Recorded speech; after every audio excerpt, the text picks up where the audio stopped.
The Startup Retro is a new podcast from the team behind Overnight Success. A weekly show where we help you level up on the Australian startup ecosystem by giving you an insider's view on Aussie startups and venture capital. I'm Will Richards. And I'm Gemma Clancy. At OS, we curate the most important news and announcements across the ecosystem and explain a bit of useful context behind them. The Startup Retro podcast will follow a format familiar to our readers of the weekly newsletter, but offer an opportunity for much more discussion. So, if you want to keep your finger on the pulse of all things happening Aussie startups and venture capital, start your week by listening to the Startup Retro. New episodes every Monday, starting the 1st of July. The Startup Retro is brought to you by Day One, the podcast network for founders, operators, and investors. Hi, it's Chris Titley here, and today we're joined by Mark Calabro, co-founder of Hungry. Mark, thanks so much for being a part of this series. Yeah, really excited to be here, Chris. Mark, let's talk a little bit about Hungry at the outset. What is the business and how did it begin going back to the early days? Yeah, I could describe it in so many ways, but as it is today, it really is continued to be a digital ordering platform in the food and beverage industry, or hospitality industry, as we like to call it. And it really is not just a B2B platform, but it's also very customer centric. So for what that translates to is we take a very customer centric view on the world, which in turn is, did you hear that with the dog? Oh, that's okay. It makes it a bit more authentic, Mark, if you want to keep going, mate. I don't mind a bit of dog barking. We've got some dogs here in the office here as well. So I'm sure the listeners out there will appreciate the intricacies of animals in offices or homes, etc. Yep. So, really, it's, again, digital ordering platform, F&B industry, and it's evolving much more than that. Excellent, mate. And so going back to the history in terms of the timing of when you'd launched, people think about food and bev during the tough time and hospitality over the last couple of years, but maybe you want to go back to the beginning and then we'll get through how you navigated that unprecedented period. Yeah, and I think probably for most of your audience, we associate that tough period as COVID for hospitality, but hospitality had been going through a lot more headwinds even before that, which we had. So prior to Hungry launching in early 2019, my partner and I, we'd spent 18 years building Automate, which was a point of sale platform in the hospitality industry. So we'd seen the 2000s there, the GFC, and then after post GFC, it was more around just managing costs and the rising wage costs that was challenging the industry towards profitability, and that kind of led us into, this is just before Uber, having a bit of a play around whilst we're inside Automate. Still, we kind of had our own startup inside of a business, so we did something which is kind of cool in reflection, is that we really tried to disrupt our own business with a new platform. And that's how Hungry was essentially born. It was putting the order in the hands of the consumers and away from the actual staff in the business. Gotcha. And when I think of hospitality and tech and fintech, etc., there's so many different things that go through my brain, from ordering to inventory to cash flow to POS to all these sort of different other things. Where do you fit in specifically? And you've been a sort of a veteran of the hospitality industry for a while now. I mean, what sort of trends have you seen in the past where you now go, well, this is our business, this is our core business, and we're doing really well at it? Yeah, probably just the important piece to add to that is the point of sale platform, or POS, is really central to technology in these hospitality businesses. So what I mean by that is, reservations plug into POS. Anything that went digitized or online would inadvertently end up back in the POS. The first one off the ranks was really, your accounting platform. So you're not double handling invoices with suppliers, for example. Reservations quickly became another one. So yeah, POS was kind of, front and center of that innovation. And there's been some great efficiencies to be had on the back of that. Albeit in an industry that, we've often discussed and is widely known as being one of the last to be disrupted with tech, which in itself has, presented some challenges along the way. And then we kind of land into COVID, which, we From all a know too macro much point of about. view, just completely, unprecedented is the word that was used, and I still use it. Yeah. Yeah.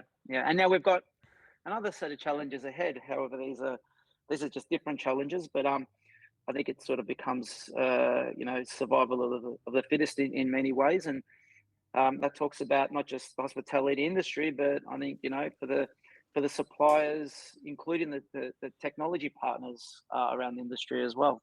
And Mark, when I think of fintech and hospitality, and fintech broadly in terms of a social good in regards to trying to get people to be more efficient, to get payments quicker, to get suppliers paid, to get anything to do with payments to allow that sort of flow without any major interruption. I'd imagine there's competitors that angle and touch every point of different things in hospitality. Is Hungry more of a sort of a one-stop shop, or are you sort of really focusing on one particular niche vertical within hospitality? Yeah, and a lot of these different, let's say, segments of or parts of that supply network to hospitality, a lot of them are starting to converge. Well, they have already started to really kind of. We've seen that already with some consolidation around the POS guys, who we're still closely attached with in many ways. So I think what we're seeing now is, I think we'll see a new wave of innovation, and the way that we see that innovation is really about how do we see what the consumers want? How do we see what is the future of dining in 5 and 10 years from now? It's an interesting one, because we were 18 years B2B, so we were always kind of on that business supplier side. And then when we first went out with Hungry in 2019, we took a very kind of consumer centric lens on it, and then we kind of played in between that for the 2 years of COVID. And where we see that is an interesting piece, and where that innovation will drive the next wave is really around the consumer. And that's a very wider conversation, and we think it's actually a really cool one, especially now with the introduction of AI and Chat GPT. And I've actually got a webinar tomorrow night, 2 a.m. in America, which is part of my EO global network that I'm part of, and I'm anything kind of AI and Chat GPT is we think super cool. Yeah, no, I mean that's a new-ish trend, broadly speaking, come to mainstream by Chat GPT, but sort of AI has always been prominent through things like Siri and whatnot, and other consumer-facing applications. I'm interested to know what use cases that would be in hospitality. From your thinking, and on that question around the future of dining. I mean, most people in Australia now are fairly familiar with ordering on their phones, ordering at the table using a QR code, etc. But is this a trend where it sort of caps out at a point where maybe at a budgetary point of view you don't do that and you don't get a fine dining experience, etc. And how do you break down those segments of where you think the consumer might be at? Yeah, and there's a bit that kind of sits on top of all of that, and that is, here in Australia, and let's just talk about Australia and NZ.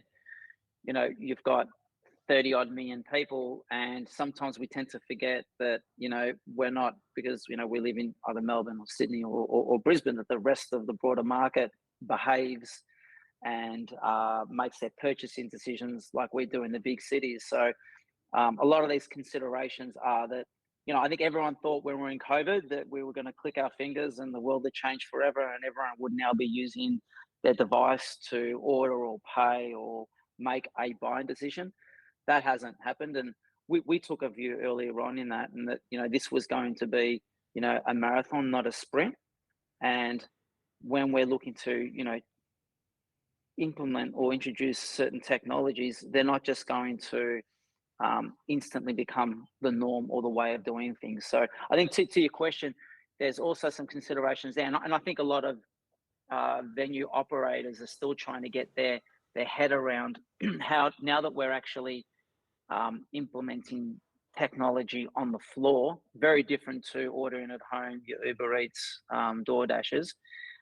How does that actually fit in? Because again, it's not a one size fits all. And to be specific, you go into a cafe Saturday morning, it's super busy. There's an efficiency there on many levels for the cafe as well as the consumer, as opposed to Thursday night, you're going on a date, you're not sure, about the wine, and you Yep. won't have the sommelier over there to come Have a and try. And, chat. Yeah. so so many use cases that I could speak for hours just on that point alone. Yep. Yep. No, I just think that there is,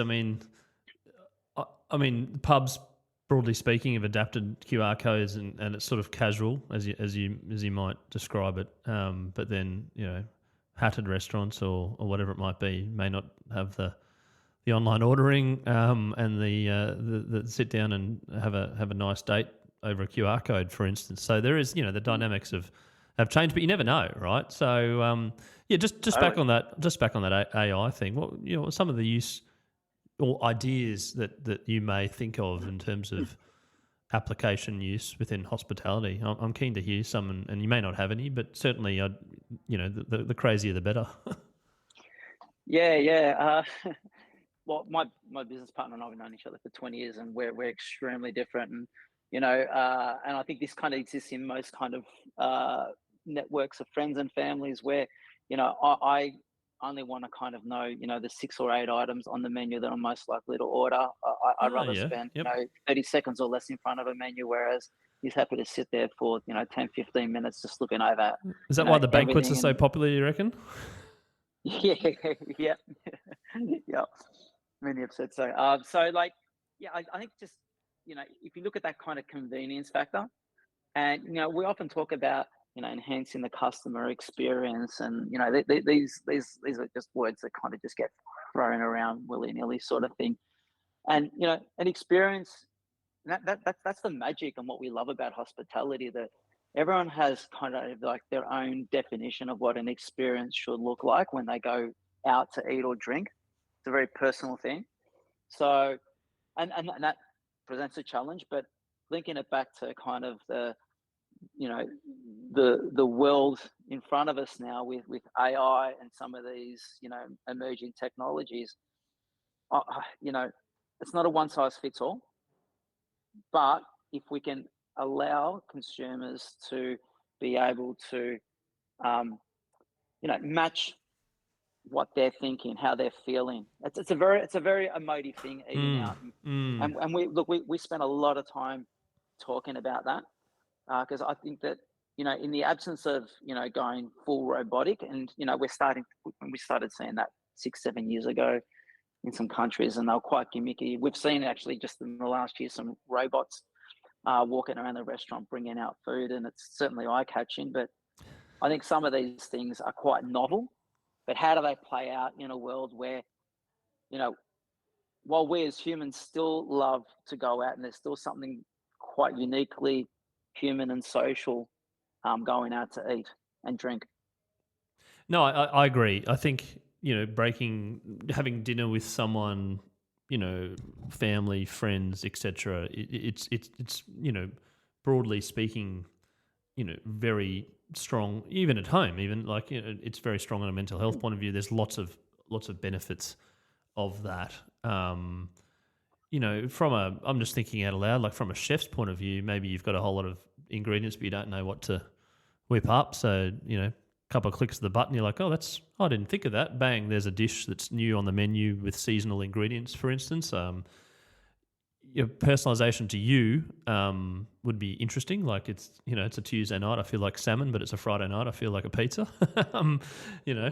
That's a great one. I might pinch that one from you, Chris. I mean, just to stretch that one little bit further. It's a Thursday night, and the chef's been there for only 2 weeks, and he's not quite sure about what the crowd is on a Thursday night, you can kind of plug in, I've got excess salmon and whatever else, and it's a Thursday night, and then it just quickly spits out, cool, this is what I'd be making given this is our audience on a Thursday night. This is most likely to, this dish is most likely to sell most tonight, tomorrow. Using the data and maybe, overlay that with the people that have, 2 beers that are ready to eat. And you're like, well, data says that after 2 beers, people are eating, or whatever it might be. I'm just thinking out loud here. But Mark, I mean, this is the cool stuff about it. Like it's boundless. Yep. Hey, Mark, we could talk for hours about this, and I wish I could. Just finally, I suppose, looking forward to the future with Hungry and hospitality and fintech, broadly speaking. I'd love to know your views. Are you an optimist? Are you cautiously optimistic? And we've got, as we haven't really discussed, but the macro overlay with double-digit interest rate rises in a row, plus some fear about what's happening in the banking system. So there's a lot of negatives out there. But are you cautiously optimistic? Yeah, that's a really good way to put it. I've got investors. I've got friends who play in the investment banking sector. It's an interesting time at the moment. I think fundamentally, a good business is a good business.